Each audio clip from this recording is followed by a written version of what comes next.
Okay, well, here's the deal. We now know what went on with the whole Oscar Piastri saga, Alpine and McLaren.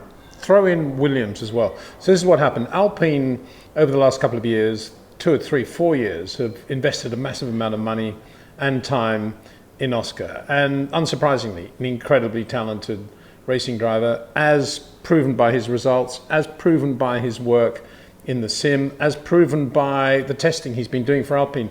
As much as 5,000 miles this year in obviously one of last year's cars at various circuits.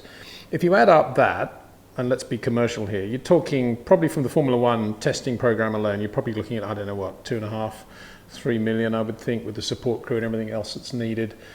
Then for sure there was help with the budgets for Formula 2, Formula 3. You're looking at an investment of certainly several million in this young Australian driver with whom they have enormous, or had enormous faith and confidence. There was no option, as it turns out, that was exercisable on August the 1st on their contract with Oscar. What they had was an obligation either to race him in Formula One, in the Alpine, in 2023, or if that wasn't feasible, to place him with another team with financial support to enable that move to happen for 1 year, after which he would then join Alpine and race. You'd think that would be nirvana for a driver like Oscar, because there he would know for sure that he's racing Formula One in 2023, may not necessarily be with Alpine. So what happened was that Alpine decided several months ago they would keep Fernando Alonso to race alongside Esteban Ocon in 2023, and that they would put Oscar in a Williams. And that deal was in place, it was all going to happen, Williams were happy about it, and obviously Alpine were going to facilitate that deal. But somewhere along the line, in the recent past, Zak Brown approached Oscar Piastri's team, or Oscar himself, and said, would you like to race a McLaren next year? Thinking at this point that, yeah, his time with Daniel Ricciardo was over. And Oscar at that point was thinking, Williams or McLaren? What has got to be better? I've got to be in a McLaren. And so he started fast-tracking his deal with McLaren, and presumably, this is where I have to make a presumption, presumably then signed something with Zak. And then, of course, Fernando Alonso announced suddenly, surprising everybody at Alpine, that he was going to leave Alpine and go to Aston Martin for next year. If you think about it now, no real surprise about that. How many more years has Fernando got left in his career? Probably 3 at the most, 2 probably. And he was going to have a longer career, potential career at Aston Martin than if he'd stayed at Alpine, where probably he'd only raced for another year. And on top of that, there was big money. It's 20 million odd. If you've got a massive amount of money in the bank, I suppose 20 million, 40 million over 2 years isn't going to make that much difference. But for Fernando, it was a nice thing. You know, it's going to be a nice way to end his career. Relatively easy ride, lots of money. And you never know, the car might be half reasonable and he might win a race or two. So yeah, he did that. He did it in such a way that he didn't tell anybody in advance what was going to happen. I guess he's gone that route before in Formula One. He's had plenty of departures from various teams, and he felt that on this occasion the best thing was to keep it as quiet as possible. Of course, if he'd told Mark Webber or Oscar Piastri what he was going to do, none of this would have happened, because Oscar then would have known that he was driving the Alpine, and none of this would have been an issue. But obviously, Fernando was still in the Alpine when Piastri signed his McLaren option or deal or letter of agreement or whatever it is. And that's why we find ourselves in this position. Alpine had no reason not to announce him as their driver for 2023 the minute Fernando Alonso walked out the door, because suddenly they had a free seat, they had an obligation to race him or to place him, but in this occasion, of course, they could race him, which is why they put out their press statement straight away saying, we would be racing Oscar Piastri in Fernando Alonso's place in 2023.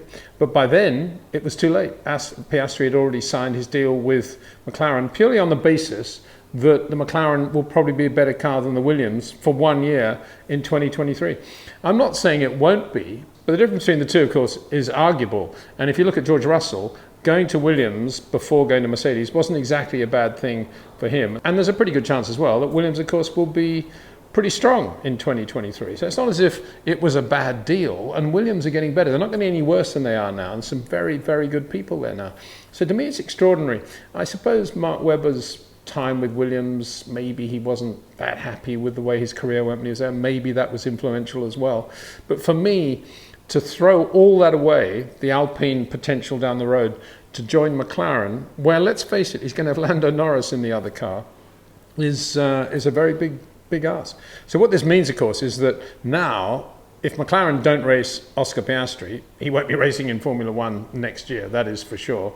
But equally, if McLaren obviously go through now with their deal with Oscar, Daniel Ricciardo is indeed out and he'll be on the market. And whether or not, as we said before in other videos, whether or not he will now get a ride with a reasonable team is a debatable point.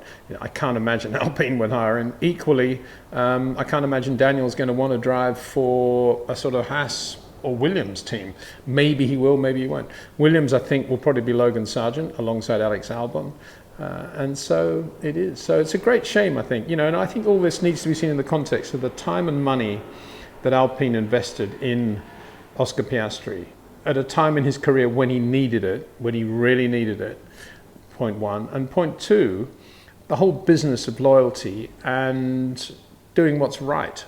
I've mentioned in a couple of tweets and a few other videos and live streams that there is a model out there, and it's the Jackie Stewart, Ken Tyrrell model. And although a lot of people might say, oh, different times, different things, different drivers, I don't think it was. Why was there no contract, no paper contract ever between Jackie Stewart and Ken Tyrrell?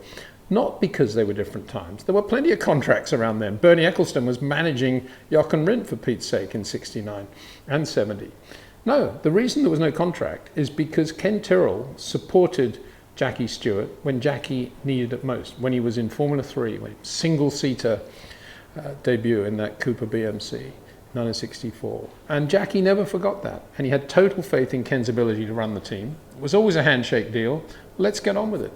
And I think, it's a shame when a driver has been given this much support by a team like Renault, like Alpine, let's face it, serious company, and then just walks away and does a deal like this, Obviously, in terms of being an individual and a very fast racing driver, Oscar Piastri is an incredibly exciting prospect for everybody in Formula One.